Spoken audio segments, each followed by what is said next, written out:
అది 1717వ సంవత్సరం. ప్రదేశం ఢిల్లీ. ఎప్పుడైతే 80 ఏళ్ల వృద్ధ చక్రవర్తి కన్నుమూశాడో ప్రపంచంలోని అత్యంత ధనిక సామ్రాజ్యపు సమాధి కూడా అక్కడే తవ్వబడింది. కానీ ఇది అకస్మాత్తుగా జరిగిన ప్రమాదం కాదు. రాబోయే 150 ఏళ్లలో ఈ సామ్రాజ్యం నెమ్మదిగా పతనానికి చేరుకుంది. ఒక సోదరుడు మరొక సోదరుడిని చంపడం, ఒక నర్తకి చేతిలో చక్రవర్తి నాశనం అవ్వడం, చివరికి ఒక తోలుబొమ్మ రాజును బహిష్కరించడం వరకు ఈ కథ సాగింది. 332 ఏళ్ల ఘనమైన మొఘల్ సామ్రాజ్యం కేవలం ఒక్క పేరుగా ఎలా మిగిలిపోయిందో ఈ రోజు నేను మీకు వివరిస్తాను. అందుకే ఈ వీడియోని చివరి వరకు చూడండి.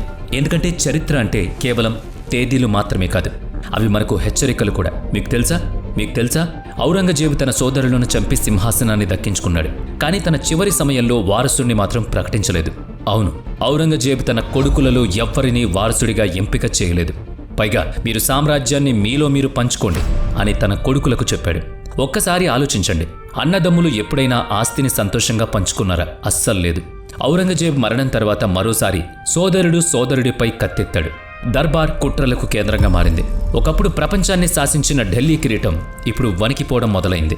అసలు ఔరంగజేబు మరణం తర్వాత మొఘల్ సామ్రాజ్యం ఎందుకు ముక్కలైంది? ఏ తప్పులు ఈ విశాల సామ్రాజ్యాన్ని నాశనం చేశాయి? జూన్ 20, 1717 జాజౌ మైదానం. ఆ రోజు జరిగిన యుద్ధం మొఘల్ చరిత్రను ఎప్పటికీ మార్చేసింది. 2 అన్నదమ్ములు, 2 సైన్యాలు, కానీ సింహాసనం మాత్రం ఒక్కటే. ఒకవైపు పెద్దన్నయ్య ముఅజ్జం అంటే బహదూర్ షా 1. తన దగ్గర 90,000 గుర్రపు దళం మరియు 400 మంది కాల్బలం ఉంది. ఈ భీకర యుద్ధం యొక్క ఫలితం 10,000 మందికి పైగా సైనికుల మరణం. ఆజాం షా ఓడిపోవడమే కాదు, తన 3 కొడుకులతో సహా యుద్ధభూమిలోనే ప్రాణాలు వదిలేశాడు.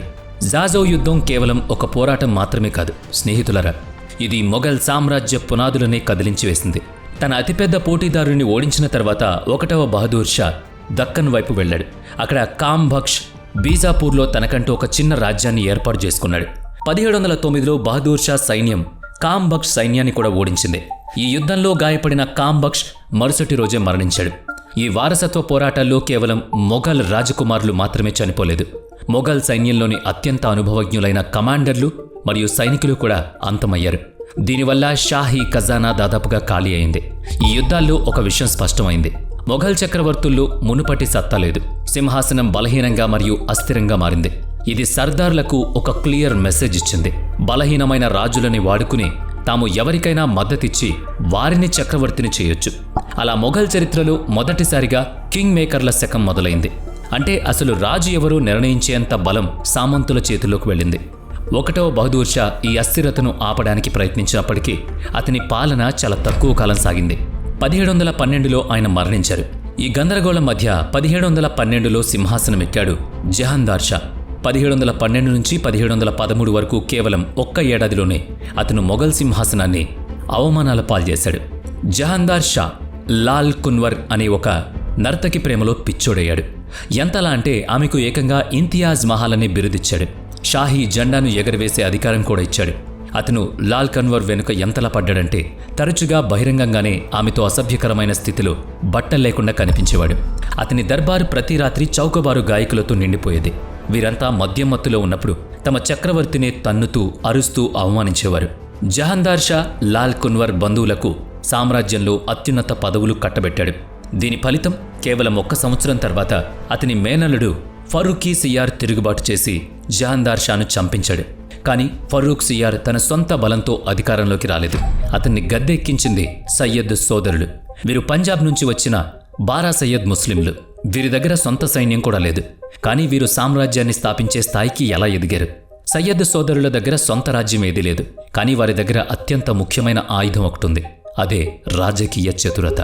1713 నుంచి 1720 వరకు వీళ్లు సింహాసనంపై కూర్చోకపోయినా దాదాపుగా భారతదేశానికి నిజమైన చక్రవర్తులుగా వ్యవహరించారు. మొదట వారి ఫక్రూన్ సియార్ అనే ఒక తోలుబొమ్మను రాజుగా ఎంచుకున్నారు. ఎప్పుడైతే ఫక్రూన్ సియార్ వీరిపై తిరుగుబాటు చేశాడో వాళ్ళు ఏం చేశారో తెలుసా? అతన్ని గుడ్డివాణ్ణి చేసి ఆపై చంపేశారు. ఒక్కసారి కాదు, తెర వెనుక ఉంటూనే వీరు మొత్తం 4 చక్రవర్తులను గద్దెకెక్కించి దించారు. ఆ తర్వాత వాళ్ళు ఎంపిక చేసుకున్నారు. ఆ పేరు చరిత్రలో ఎప్పటికీ ఒక పరిహాసంగా మిగిలిపోయింది. అతనే మొహమ్మద్ షా. అతను ఎంత విలాసవంతమైన జీవితాన్ని గడిపేవాడంటే ప్రజలు అతన్ని మహమ్మద్ షా రంగీలా అని పిలిచేవారు. చరిత్రకారులు చెబుతున్న దాని ప్రకారం రంగీలా దర్బార్లు గంటల తరబడి నాట్యం చేసేవాడు. అతనికి రాజ్యపాలనతో పెద్దగా సంబంధం ఉండేది కాదు. అయితే సాహిత్యం మీద సంస్కృతి అభివృద్ధిలో అతని పాత్ర కీలకమైంది. ముఖ్యంగా ఉర్దూ భాష అభివృద్ధికి క్రెడిట్ రంగీలాకి దక్కుతుంది. కానీ ఒక చక్రవర్తిగా మాత్రం రంగీలా మొఘల్ సామ్రాజ్యం అనే పడవను ముంచేశాడు. మరోవైపు సయ్యద్ సోదరుల జోక్యం హద్దులు దాటుతోంది. అది స్వయంగా మహమ్మద్ షా రంగీలాకు కూడా నచ్చలేదు. ఫలితంగా 1720 అక్టోబర్ 9న ఆగ్రా సమీపంలోని ఫతేపూర్ సిక్రీలో ఒక కుట్ర జరిగింది. సయ్యద్ హుస్సేన్ అలీ ఖాన్ను ఒక పఠాన్ సైనికుడు హత్య చేశాడు. ఆ తర్వాత రెండవ సోదరుడు అబ్దుల్లా ఖాన్ను బందీగా చేసి వారి అధికారాన్ని పూర్తిగా అంతం చేశారు. మొఘల్ కేంద్ర ఆధిపత్యాన్ని కాపాడడానికి ఇది చివరి ప్రయత్నం. కానీ అప్పటికే చాలా ఆలస్యమైపోయింది. 1722లో రంగీలా 1వ నిజాం ఉల్ ముల్క్ అసఫ్ జానీ వజీర్గా నియమించారు. కానీ దర్బారు పరిస్థితిని, చక్రవర్తి విలాసాలను చూసిన నిజాం విసుగు చెంది ఢిల్లీని వదిలిపెట్టారు. అసఫ్జా దక్కన్ వైపు వెళ్లి అక్కడ స్వతంత్ర హైదరాబాద్ సంస్థానానికి పునాది వేశారు. అదేవిధంగా సహావత్ అలీ ఖాన్ అవధ్లో తనను తాను స్వతంత్రుడిగా ప్రకటించుకున్నారు. ఔరంగజేబ్ తర్వాత అత్యధిక కాలం పాలించిన మహమ్మద్ షా కాలంలోనే దేశంలోని అనేక వారసత్వ రాజ్యాలు పుట్టుకొచ్చాయి. మొఘల్ చక్రవర్తి కేవలం పేరుకే పాలకుడిగా మిగిలిపోయారు. మొఘల్ చక్రవర్తుల అధికారం ఎంతలా పడిపోయిందంటే వారి పాలన కేవలం ఎర్రకోట పరిసర ప్రాంతాల మట్టుకే పరిమితమైంది. సరిగ్గా అదే సమయంలో మహమ్మద్ షా రంగీలా పాలనలో 2 భయంకరమైన దాడులు జరిగాయి. ఇవి మొఘల్ సామ్రాజ్యం యొక్క ఆర్థిక మరియు సైనిక శక్తిని శాశ్వతంగా నాశనం చేశాయి. మొదటిది 1739లో నాదిర్ షా దండయాత్ర. కర్నాల్ యుద్ధంలో నాదిర్ షా మొఘల్ సైన్యాన్ని చాలా సులభంగా ఓడించాడు. ఈ ఓటమి మొఘల్ చరిత్రలోనే అత్యంత అవమానకరమైంది. నాదిర్ షా తిరిగి వెళుతూ తనతో పాటు ప్రసిద్ధ నెమలి సింహాసనం, కోహినూర్ వజ్రం మరియు లెక్కలేనన్ని ఏనుగులు, గుర్రాలు తీసుకువెళ్లాడు. ఈ దోపిడీలో సుమారుగా 30,000 మంది ప్రాణాలు కోల్పోయారు. నాదిర్ షా ఢిల్లీ నుంచి ఏకంగా 100 కోట్ల రూపాయల సంపదను దోచుకున్నాడు. దీనర్థం ఒక్కటే, మొఘల్ ఖజానా పూర్తిగా ఖాళీ అయింది. ఇకపై కొత్త సైన్యాన్ని పోషించడానికి కానీ, వఫాదార్ సర్దార్లకు జీతాలివ్వడానికి కానీ చక్రవర్తి దగ్గర దమ్మడి లేదు. మొఘలులు ఈ దెబ్బ నుంచి కోలుకోకముందే నాదిర్ షా జనరల్ అయిన అహ్మద్ షా అబ్దాలీ కూడా ఢిల్లీపై దాడులు చేసి నగరాన్ని విపరీతంగా దోచుకున్నారు. మొహమ్మద్ షా రంగీలా 1748 వరకు పాలించాడు. అతను తన కళ్ల ముందే మొఘల్ సామ్రాజ్యం మునిగిపోవడాన్ని చూశాడు. ఆయన తర్వాత వచ్చిన అహ్మద్ షా 1748 నుంచి 54 వరకు మరియు రెండవ అలంగీర్ 1754 నుంచి 59 వరకు కేవలం నామమాత్రపు పాలకులుగా మిగిలిపోయారు. ఆఫ్ఘన్ దాడులను అడ్డుకునే శక్తి వారికి లేదు. మొఘల్ సామ్రాజ్యం బలహీనపడ్డంతో ఏర్పడిన ఖాళీని మరాఠా సామ్రాజ్యం భర్తీ చేయడం మొదలుపెట్టింది. పీష్వాల ఆధిపత్యం పెరిగింది. మరాఠాలను అడ్డుకోవడానికి అబ్దాలీ, రోహిల్లా ఆఫ్లన్లు మరియు అవధ్ నవాబు సుజా ఉద్దౌలత్తో కూటమి కట్టారు. అప్పుడు మొఘల్ చక్రవర్తిగా రెండవ షా అలం ఉన్నాడు. జనవరి 14, 1761న 3వ పానిపట్ యుద్ధం జరిగింది. నిజానికి ఇది మొఘల్ సామ్రాజ్యపు సమాధిపై జరిగిన యుద్ధం. ఇందులో మొఘలులకు ప్రత్యక్ష పాత్ర లేదు. కానీ ఇది భారత రాజకీయాలను మార్చేసింది. ఈ యుద్ధంలో మరాఠాలు ఘోరంగా ఓడిపోయారు. వారి సైన్యం దాదాపు తుడుచుకుపోయింది. ఉత్తర భారతదేశంలో మరాఠాల విస్తరణ కళ ఒక 10 ఏళ్ల పాటు ఆగిపోయింది. పానిపట్ యుద్ధం తర్వాత భారతదేశంలో ఒక భారీ రాజకీయ శూన్యం ఏర్పడింది. దేశంలో ఏ ఒక్క పెద్ద శక్తి కూడా మిగల్లేదు. మొఘలులు కాదు, మరాఠాలు కూడా కాదు. సరిగ్గా అదే అదును చూసి ఈస్ట్ ఇండియా కంపెనీ భారత రాజకీయాల్లో వేలు పెట్టింది. 1764లో జరిగిన బక్సర్ యుద్ధం ద్వారా వాళ్ళు తమ సత్తా ఏంటో నిరూపించుకున్నారు. ఈ యుద్ధంలో కంపెనీ మొఘల్ చక్రవర్తి, అవధ్ నవాబు మరియు బెంగాల్ నవాబుల ఉమ్మడి సైన్యాన్ని ఓడించింది.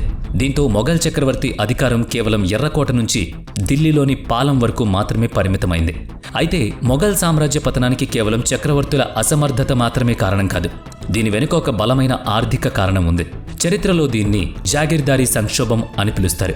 అసలు ఈ వ్యవస్థ ఎలా పనిచేసేదంటే, మొఘల్ పరిపాలనలో మున్సబ్దారులు సేవలకు బదులుగా జీతం తీసుకునేవాళ్ళు కాదు. దానికి బదులుగా వారికి భూములిచ్చేవాళ్ళు. వీటిని జాగీర్ అని పిలిచేవారు. ఈ జాగీర్ల నుంచి వచ్చే ఆదాయమే వాళ్ళ జీతం. కానీ 18వ శతాబ్దంలో ఈ వ్యవస్థ కుప్పకూలింది. సమస్య ఎక్కడొచ్చిందంటే, మంచి ఆదాయాన్నిచ్చే సారవంతమైన జాగీర్లు తగ్గిపోయాయి. అదే సమయంలో ఔరంగజేబ్ కాలం నుంచి సాగుతున్న యుద్ధాల వల్ల మున్సబ్దారుల సంఖ్య విపరీతంగా పెరిగిపోయింది. దీనివల్ల ఒక కొత్త సమస్య పుట్టింది. అదే బేజాగీరి. అంటే సమర్థులైన అధికారులకు తమ ఖర్చులు వెళ్లదీయడానికి తగిన జాగీర్లు దొరకడం లేదు. దీనికి ఫలితం దర్బార్లో అవినీతి మరియు గుంపు రాజకీయాలు ఇవన్నీ పెరిగాయి. తమ ఆదాయం కోసం జాగీర్దార్లు రైతులను పీడించడం మొదలుపెట్టారు. అందుకే మొఘల్స్ చివరి దశలో మనకు రైతుల తిరుగుబాట్లు ఎక్కువగా కనిపిస్తాయి. దోపిడీ ఏ స్థాయికి చేరిందంటే, 18వ శతాబ్దంలో చాలామంది జాగీర్దార్లు వసూలు చేసిన మొత్తంలో 20 నుంచి 30% డబ్బును చక్రవర్తికి పంపకుండా తమ దగ్గరే ఉంచుకున్నారు. దీని ఫలితం 1750 నాటికి మొఘల్ సామ్రాజ్య ఆదాయ సేకరణ ఏకంగా 60% పడిపోయింది. డబ్బు లేని రాజు, సైన్యం లేని రాజ్యం, మొఘల్ కథ ముగింపుకు చేరుకుంది. ఆర్థిక వైఫల్యం మొఘల్ సైన్యాన్ని పక్షవాతానికి గురిచేస్తుంది. సైనికులకు సమయానికి జీతాలు లేవు. ఆధునీకరించడానికి ఎటువంటి పెట్టుబడులు దొరికేవి కాదు. అందుకే నాదిర్ షా మరియు అహ్మద్ షా ఢిల్లీపై దాడి చేసినప్పుడు మొఘల్ సామ్రాజ్యం వాటిని తట్టుకోలేకపోయింది. కానీ సామ్రాజ్యం కూలిపోవడానికి కేవలం ఆర్థిక కారణాలేనా? కాదు. ఔరంగజేబు తర్వాత మొఘల్ చక్రవర్తుల నైతిక మరియు సామాజిక విలువలు కూడా పతనమయ్యాయి. జహాందార్ షా, మహమ్మద్ షా రంగీలా వీళ్ల కాలానికి దర్బార్లో రాజ్యపాలన కంటే నాట్యం, విలాసాలకే ప్రాధాన్యత పెరిగింది. లాల్ కున్వర్ వంటి నర్తకీమణుల ప్రభావం ఎంతలా ఉండేదంటే వారు దర్బార్ నియమాలను బహిరంగంగానే ఉల్లంఘించేవారు. ఒకప్పుడు న్యాయానికి, క్రమశిక్షణకు మారుపేరుగా నిలిచిన చక్రవర్తులు ఇప్పుడు మందు, విందుల్లో మునిగిపోయి తప్పుదోవ పట్టారు. దీనివల్ల అనేక స్థానిక పాలకులు తమకు తాము స్వతంత్రులుగా ప్రకటించుకున్నారు. సాహిత్యం మెల్లగా ఇతర ప్రాంతాలకు తరలి వెళ్ళింది. ముఖ్యంగా అవధ్లో ఒక కొత్త సాంస్కృతిక కేంద్రంగా మారిపోయింది. అక్కడ నవాబులు సంగీతం, వాస్తుశిల్పం మరియు జర్దోజీ కళలకు కొత్త ఊపిరి పోశారు. కానీ ఈ రాజకీయ అస్థిరత సామాన్య ప్రజల పాలిట శాపంగా మారింది. మహమ్మద్ షా రంగీలా తర్వాత వచ్చిన చక్రవర్తులు పూర్తిగా కీలుబొమ్మలుగా మారారు. రెండవ షా ఆలం, అతని పాలన మొఘల్ బలహీనతకు నిదర్శనం. తన వజీర్ అయిన ఇమాదుల్ ముల్క్ భయంతో షా ఆలం 1761 నుంచి 1764 వరకు ఢిల్లీ వదిలి అవధ్లో తలదాచుకున్నాడు. ఆ సమయంలో ఢిల్లీ సింహాసనం ఖాళీగా ఉండిపోయింది. అప్పుడే మరాఠాలు ఢిల్లీని తిరిగి ఆక్రమించి రెండవ ఆలం షాను వెనక్కి పంపించారు. కానీ అప్పట్నుంచి ఆయన మరాఠాల చేతుల్లో కీలుబొమ్మగా మారిపోయారు. చివరికి 1803లో బ్రిటిష్ వాళ్లు ఢిల్లీని స్వాధీనం చేసుకున్నప్పుడు రెండవ షా ఆలం మరియు అతని వారసుల పరిస్థితి దారుణంగా మారింది. వారు ఈస్ట్ ఇండియా కంపెనీ ఇచ్చే పెన్షన్ మీద బతికే పెన్షనర్లుగా మారారు. ఒకప్పుడు భారతదేశంలోని అతిపెద్ద సైన్యం కలిగిన మొఘల్ వంశం ఇప్పుడు ఇతరుల సైన్యం దయపై బ్రతుకుతోంది.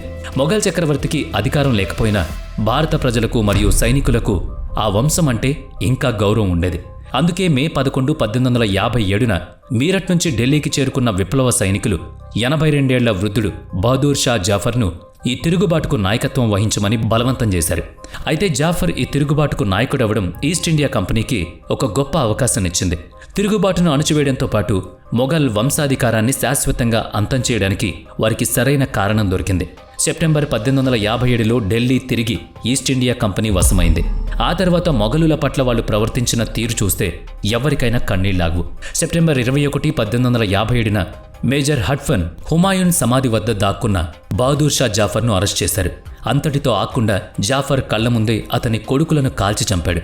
జాఫర్పై రాజద్రోహం కేసు మోపబడింది. కానీ అత్యంత విషాదకరమైన విషయం ఏంటంటే ఆయన ఒక గొప్ప కవి. కానీ జైలులో ఆయనకు కనీసం కలం, కాగితాలు కూడా లేవు.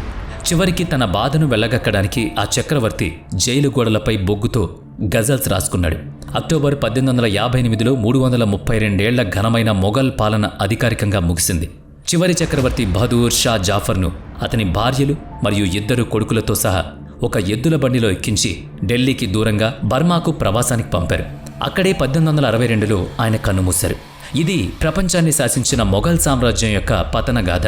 ముఖ్యంగా ఔరంగజేబ్ మరణం నుంచి 1857 వరకు దాదాపుగా 150 ఏళ్ల పాటు సాగిన ఈ క్షీణతను మనం ఈ సిరీస్లో చూసాం.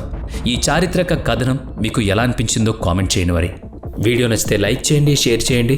ఇప్పటి వరకు మన ఛానల్ని సబ్స్క్రైబ్ చేయనట్లయితే ఇప్పుడే సబ్స్క్రైబ్ చేసుకుని పక్కనే ఉన్న బెల్ ఐకాన్పై క్లిక్ చేయండి. నెక్స్ట్ వీడియోలో మళ్ళీ కలుద్దాం. Thanks for watching.